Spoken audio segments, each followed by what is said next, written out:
أعوذ بالله من الشيطان الرجيم بسم الله الرحمن الرحيم رب اشرح لي صدري ويسر لي أمري واحلل عقدة من لساني يفقهوا قولي رب يسر ولا تعسر وتمم بالخير آمين يا رب العالمين۔ حدیث نمبر 56 ہے عمدہ اخلاق کے بارے میں۔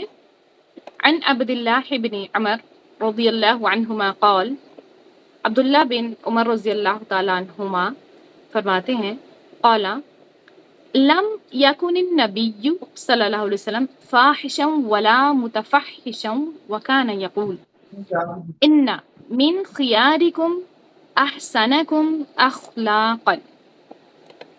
عبداللہ بن عمر رضی اللہ تعالیٰ عنہ سے روایت ہے کہ نبی کریم صلی اللہ علیہ وسلم نہ تو فحش گو تھے اور نہ بد زبان تھے، اور آپ صلی اللہ علیہ وسلم فرمایا کرتے تھے ان من خیارکم، کہ بے شک تم میں سے بہتر وہ ہے، احسنکم اخلاقا، کہ جس کا اخلاق سب سے اچھا ہو۔ سبحان اللہ۔ اب یہاں پر فاحشن،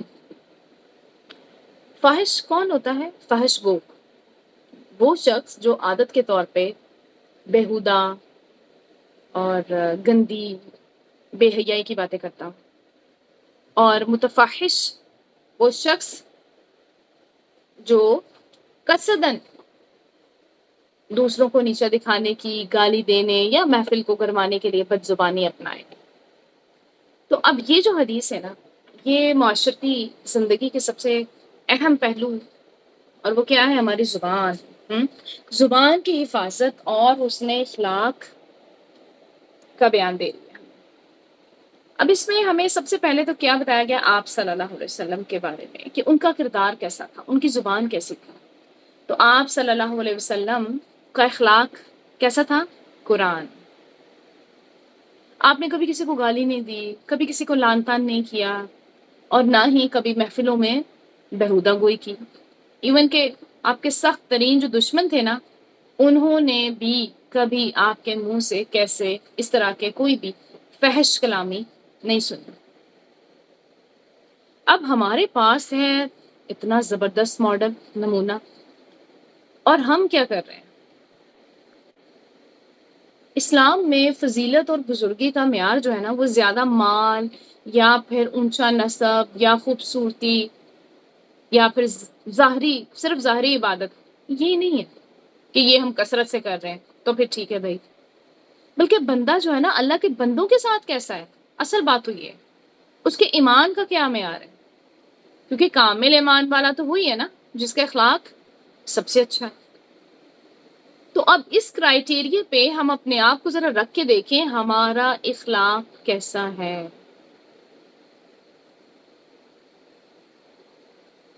اب دیکھیں ہمارے اخلاق میں ہمارا قول، فعل، صفت سب شامل ہے۔ تو اس سے پتہ چلتا ہے کہ جو بد زبان انسان ہوتا ہے نا، وہی بد اخلاق بھی ہوتا ہے۔ یعنی انسان کی سب سے زیادہ بد اخلاقی کہاں سے پتہ چلتی ہے؟ اس کی زبان کے استعمال سے۔ تو اس حدیث میں بنیادی طور پہ اچھے اخلاق کی ترغیب دی گئی ہے، اور اچھے اخلاق والے انسان کی فضیلت بیان کی گئی ہے۔ اور اچھا اخلاق کس کی صفت ہے؟ انبیاء کی۔ تو نبی کریم صلی اللہ علیہ وسلم کی تعریف قرآن پاک میں ان کے اچھے اخلاق کی وجہ سے کی گئی ہے۔ اللہ کے دوست کی صفت بھی اچھے اخلاق والا ہونا ہے۔ اچھے اخلاق ہے کیا؟ قاضی ایاز کہتے ہیں کہ لوگوں کے ساتھ اچھے طریقے سے گھل مل کے رہنا، ان کے لیے خوشی اور محبت کا اظہار کرنا، ان پہ شفقت کرنا، ان کی باتوں کو برداشت کرنا، اور ان سے بردباری سے کام لینا، تحمل سے بات سننا اور تحمل سے ہی جواب دینا، سوچ سمجھ کے جواب دینا، اور ان کی طرف سے آنے والی تکلیفوں پہ صبر کرنا۔ یہ ہو ہی نہیں سکتا کہ کسی انسان سے ہمیں کوئی بھی تکلیف نہ پہنچتی تو ہے۔ اس پر قاضی ایاز کہتے ہیں کہ تکبر اور لوگوں پر زیادتی کو ترک کرتے ہوئے سختی اور غضب اور ان کی پکڑ کے پہلو سے دور رہنا، یعنی لوگوں پہ سختی نہ کی جائے، لوگوں پہ اپنی دھونس نہ دمائی جائے، لوگوں کے ساتھ غصے والا برتاؤ نہ کیا جائے، آرام سے سکون سے معاملہ کیا جائے۔ پھر اسی طرح سے اچھے اخلاق میں سے ہے لوگوں سے خندہ پیشانی سے ملنا، مسکرا کے بات کرنا، اور کھلے دل سے، کھلے چہرے سے۔ اسی طرح لوگوں کے ساتھ حسن سلوک کرنا، جیسے کہ حدیث میں بھی آتا ہے نا کہ نیکی اچھے اخلاق کا نام ہے، یعنی ہر نیکی جو ہے نا وہ اچھا اخلاق ہی ہے۔ اچھی عادتیں جو ہیں وہی اچھا اخلاق ہوتی ہیں۔ جیسے اگر ہم صحابہ کرام کی بات کریں یا ہر اس مومن کی بات کریں جس کا اخلاق اچھا ہے، جس کے اندر نرم مزاجی ہے، جو بڑی تحمل مزاجی سے، خوبصورتی سے، نرمی سے بات کرتا ہے، تو اس کے لیے تو خوشخبریاں ہیں۔ آپ صلی اللہ علیہ وسلم کے بارے میں قرآن میں کیا آتا ہے؟ وَإِنَّكَ لَعَلَىٰ خُلُقٍ عَظِيمٍ، اور بے شک آپ اخلاق کے اعلیٰ درجے پر فائز ہیں۔ اور اسی طرح سے آگے بھی کیا فرمایا گیا ان کی نرم مزاجی کے حوالے سے، فَبِمَا رَحْمَةٍ مِّنَ اللَّهِ لِنتَ لَهُمْ وَلَوْ كُنتَ فَظًّا غَلِيظَ الْقَلْبِ لَانفَضُّوا مِنْ حَوْلِكَ، کہ بس اللہ کی رحمت کے باعث آپ ان کے لیے نرم دل ہو گئے، اور اگر آپ سخت مزاج اور سخت دل ہوتے تو یہ آپ کے گرد سے جھٹ جاتے۔ سورہ آل عمران میں ہے۔ تو جب آپ صلی اللہ علیہ وسلم کے بارے میں یہ کہا جا رہا ہے تو میرا اور آپ کا کیا لیول ہے؟ تو کوئی بھی انسان جب سخت دل ہوتا ہے نا تو لوگ اسے دور بھاگ جاتے ہیں، چاہے وہ بڑا ہو، چاہے وہ بزرگ ہو، چاہے آپ کا ایج فیلو ہو، چاہے وہ کوئی بچہ ہو، سب لوگ آپ کے پیار، محبت، شفقت اور اچھے اخلاق سے بات کرنے سے ہی آپ کی طرف آتے ہیں۔ اور اصل تعریف وہی ہے جو سچی ہو، جو کسی کے سامنے نہ ہو، یعنی صرف اس کے ڈر سے، اس کے خوف سے اگر ہم اس کی یعنی تعریف کریں گے تو وہ بڑا خوش ہوگا، نہیں کریں گے تو وہ ڈھونس جمائے گا، غصہ کرے گا، تو ہم کہہ دیں نہیں نہیں آپ تو بہت اچھے ہیں، آپ کا تو اخلاق بڑا اچھا ہے، یہی سننا چاہتے ہیں ہم، حالانکہ ہمارا اخلاق اچھا نہیں ہوتا ہے۔ پھر لوگ کیوں تعریف کر دیتے ہیں؟ اگر ہم نے نہ کیا تو یہ جو ہمیں پیسے دے رہے ہیں پیسے دینا بند کر دیں گے، نہیں جی آپ کی تو نیچر بہت ہی اچھی ہے، اور ہم بڑے مطمئن ہو جاتے ہیں کہ واقعی ہماری نیچر تو بہت ہی اچھی ہے، دیکھو فلاں فلاں کہہ رہا ہے، ہم تو دلیلیں اکٹھے کر رہے ہوتے ہیں، لیکن ہمارے اپنے دل کو پتہ ہوتا ہے کہ ہم کتنے کو اچھے ہیں، ہمارا کیا مطلب ہے اس بندے سے جو ہم اس سے ہنس کے بات کر رہے ہیں۔ تو ہمارے سامنے کوئی امیر ہو، کوئی غریب ہو، کوئی فقیر ہو، کوئی منسٹر ہو، ہمیں تو سب کے ساتھ اچھے اخلاق سے ہی پیش آنا چاہیے۔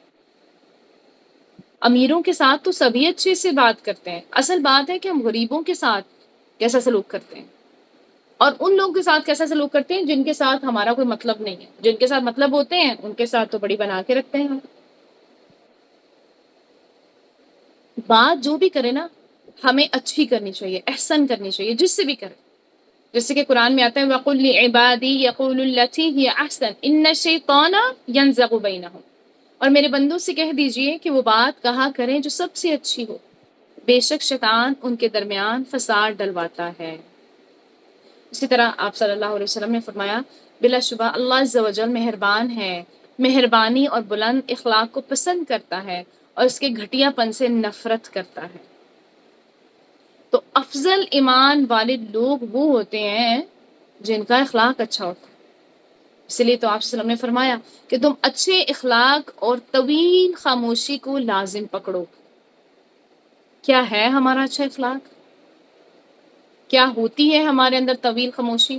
جن معاملات کا ہمیں پتہ نہیں ہوتا ہے ہمیں وہاں پر خاموش رہنا چاہیے، لیکن نہیں، ہم نے تو ہر بات میں حصہ ڈالنا ہے، چاہے ہمیں پتہ ہے چاہے ہمیں نہیں پتہ ہے، ہم نے اپنے آپ کو باصلاحیت پروو کرنا ہوتا ہے، اور اس چکر میں ہم بہت بات کرتے ہیں، اور جب بہت بات کرتے ہیں تو اپنی ہی باتوں میں پھنس جاتے ہیں۔ زیادہ بولنے والا شخص اکثر پھنس جاتا ہے۔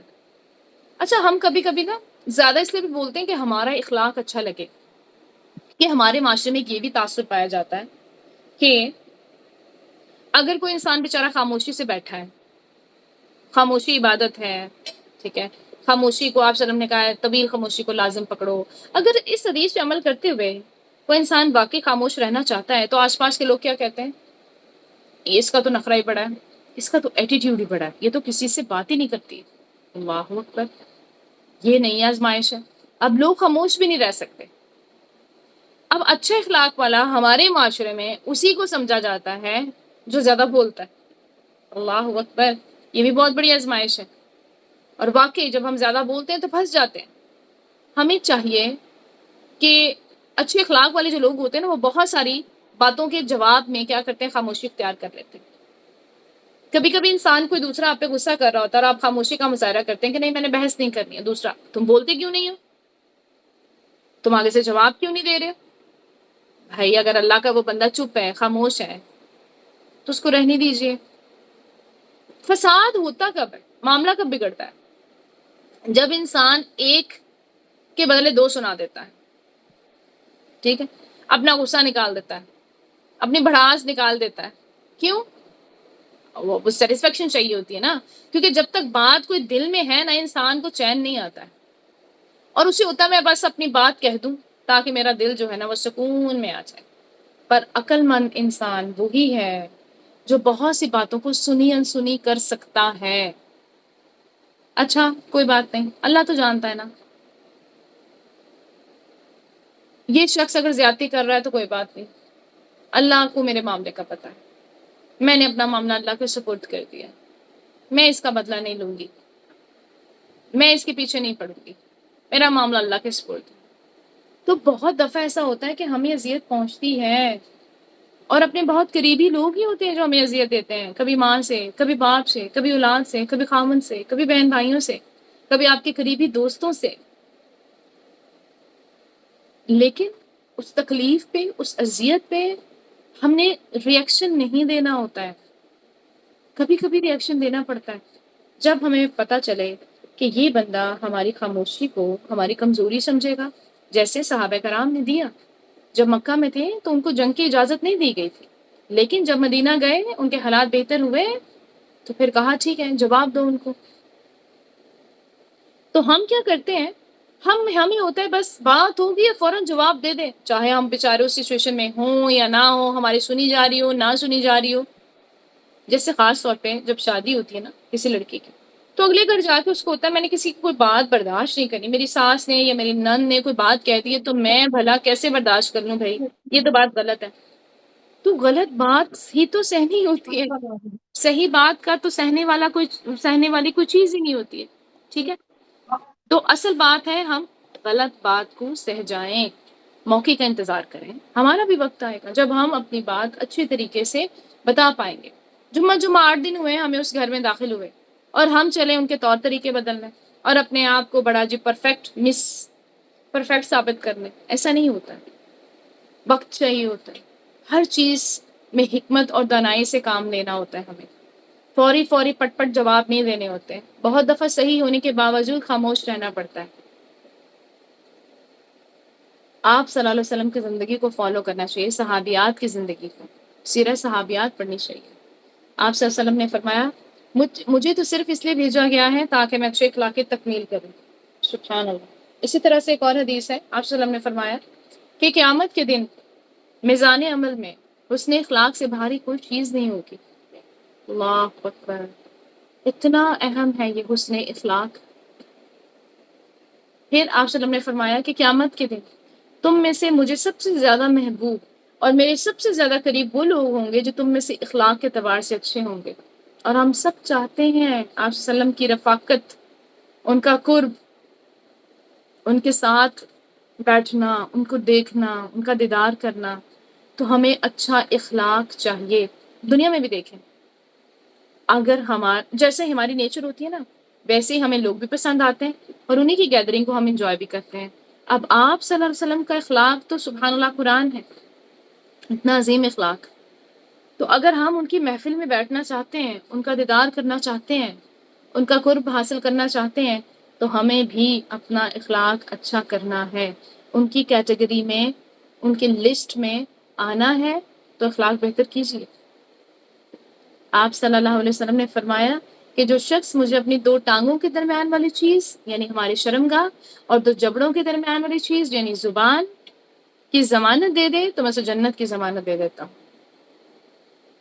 تو اب ایسے میں کیا کرے انسان؟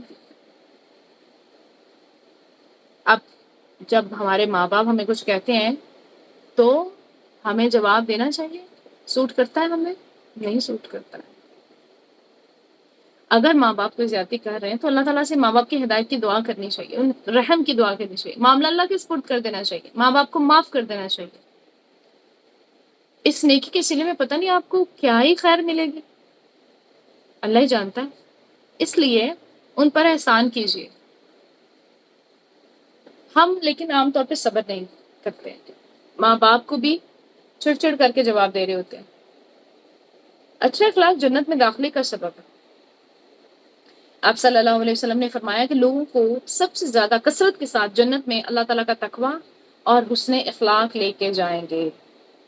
تو مومن اپنے اچھے اخلاق سے روزہ دار اور قیام کرنے والے کا درجہ حاصل کر لیتا ہے۔ جو سارا دن روزہ رکھے اور ساری رات قیام کرے، اس کے جتنا اجر ہو جاتا ہے۔ سبحان اللہ، کس کے لیے؟ اچھے اخلاق والے کے لیے۔ لیکن اس کے اگر ہم اپوزٹ دیکھیں تو بد اخلاقی کی بھی بڑی مذمت آئی ہے۔ بد اخلاق لوگ جو ہے نا وہ قیامت کے دن آپ صلی اللہ علیہ وسلم سے بہت دور رکھے جائیں گے۔ آپ صلی اللہ علیہ وسلم نے فرمایا سب سے زیادہ ناپسندیدہ اور قیامت کے دن میرے سے دور رہنے والے وہ ہیں جو زیادہ باتیں کرنے والے ہیں۔ اب ہم کتنی باتیں کرتے ہیں؟ اللہ کی پناہ۔ بنا سوچے سمجھے بنا احتیاط بولنے والے اور تکبر کرنے والے ہیں۔ تو یہ لوگ آپ صلی اللہ علیہ وسلم سے دور ہوں گے۔ زیادہ باتیں کرنے والے، بنا سوچے سمجھے بنا احتیاط بولنے والے اور تکبر کرنے والے، اور یہ بد اخلاقی کی علامتیں ہیں۔ اس طرح سے انسان پھنس جاتا ہے نا۔ پھر اسی طرح سے آپ صلی اللہ علیہ وسلم اخلاق کی بلندیوں پہ فائز تھے، تو ہمیں بھی ان کی سنت کی پیروی کرتے ہوئے انہی طریقوں کو اپنانا چاہیے، تو ہمارا اخلاق بھی اچھا ہو جائے گا۔ ذرا سوچیں، اگر ایک خوبصورت لباس اور زرق بڑک لباس والا کوئی بھی شخص اگر زبان کا تلف ہو، بدتمیز ہو، تو لوگ اسے دور بھاگ جائیں گے۔ اور اس کے برعکس ہم ایک نرم مزاج والے شخص کو دیکھیں، بے شک اس کی ظاہری شکل صورت اتنی اچھی نہ ہو، تو پھر ہر انسان کو اس کی موجودگی اچھی لگ رہی ہوتی ہے۔ اس طرح آپ دیکھیں کہ آج کے دور میں سوشل میڈیا پہ تبصرے ہو رہے ہوتے ہیں، کمنٹس کرتے وقت بد زبانی، گالی گلوچ، ٹرولنگ، اس کو معمولی بنا دیا گیا ہے۔ تو یہ حدیث ہمیں کیا سکھاتی ہے کہ ہمارے سامنے بورڈ ہے جس پہ ہم ٹائپ کر رہے ہیں یا زبان، ہمیں اس کو احتیاط سے استعمال کرنا ہے۔ تو ایک یہ ٹپ ہے اچھے اخلاق کے لیے کہ اپنی زبان کو کنٹرول کرنا شروع کریں، احتیاط سے بولیں، چیخ چلا کے نہ بولیں، بلا تحقیق نہ بولیں، کسی کو تانا نہ دیں، کسی کا دل نہ دکھائیں، غیبت نہ کریں، کیونکہ یہ سارے گناہ کہاں سے ہو رہے ہیں؟ زبان سے تو ہو رہے ہیں۔ اور پھر بہودہ گوئی نہیں ہونی چاہیے۔ عبداللہ بن مسعود کہتے ہیں مومن کے اخلاق میں سب سے زیادہ قابل ملامت بہودہ گوئی ہے۔ اپنے گھر والوں سے پوچھیے کیا آپ اخلاق کے کس درجے پہ ہیں؟ اصل تو گھر والے ہی بتائیں گے۔ حضرت عائشہ رضی اللہ تعالیٰ عنہ نے نبی کریم صلی اللہ علیہ وسلم کی گواہی دی تھی کہ آپ کا اخلاق قرآن ہے، جو قرآن کہتا ہے وہ سب کچھ آپ کے اخلاق میں موجود ہے۔ تو ہمارے گھر والے کیا ہی گواہی دیں گے ہماری؟ کسی نے اگر ہمیں ایک تھپڑ مارا تو ہم تو دو مار دیتے ہیں، ایسا نہیں ہونا چاہیے۔ اگر ایسی عادت ہے تو ابھی بھی وقت ہے، ہم سن رہے ہیں، ہم پڑھ رہے ہیں، ہم اس عادت کو چھوڑ دیں، چپ ہو جائیں، خاموشی اختیار کر لیں، اگنور کر دیں۔ اگر ہم یہ کرنا شروع کریں گے نا تو آہستہ آہستہ ہماری یہ عادت ہی بن جائے گی، ہمارے اندر کیپیسٹی بڑھ جائے گی۔ پھر لوگ ہمیں کیا کہیں گے؟ تم تو کچھ کہتی نہیں ہو، تم تو پتہ نہیں کیسے برداشت کر لیتی ہو، ہم سے تو نہیں ہوتا۔ تو یہ ہم سے ہو جائے گا اگر ہم یوز ٹو ہو جائیں۔ دیکھیں کوئی بھی چیز اگر ہم ڈیلی کرتے رہے نا تو انسان کی باڈی یوز ٹو ہو جاتی ہے، دل دماغ یوز ٹو ہو جاتا ہے۔ ہمیں اس زبان کو یوز ٹو کرنا ہے، خاموشی سے، خاموش رہنا ہے، ہر وقت آگے سے جواب نہیں دینا۔ اگر کوئی تاجر ہے یا دکاندار ہے، بڑی نمازیں پڑھتا ہے، لیکن اپنے جو کسٹمرز آتے ہیں ان سے بد زبانی کرتا ہے، یا گھر کا کوئی سربراہ ہے اپنے ماتحتوں اور اہل خانہ سے سخت اور گندی زبان میں بات کرے، تو پھر اس کی عبادت کی حلاوت بھی ختم ہو جاتی ہے۔ اچھے اخلاق کا پہلا امتحان تو گھر ہوتا ہے نا، اور لین دین ہوتا ہے، اس میں ہم کیا کرتے ہیں، اور اچھے اخلاق کی وجہ سے جنت ملتی ہے۔ تو اس سے بڑھ کے ہمیں اور کیا چاہیے؟ اصل کامیابی تو یہی ہے۔ تو اگر ہمارے ساتھ کوئی زبان درازی کرے تو ہم نے کیا کرنا ہے؟ تحمل مزاجی سے کام لینا، ہم نے ویسا نہیں کرنا، کیونکہ ہم نے تو جنت میں جانا، اور جنت تو امن والی جگہ ہے۔ اگر ہم دنیا میں امن سے رہیں گے تو یہی امن ہمیں اس امن والی جگہ پر بھی لے جائے گا انشاءاللہ عز و جل۔ تو خلاصہ کیا ہے کہ زبان پہ کنٹرول کرنا ہے،